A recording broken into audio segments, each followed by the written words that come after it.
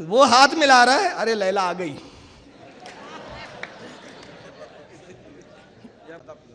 इसलिए हाशमी मियाँ बोलते हैं हमारे यहाँ के, अमेरिका की रखेल।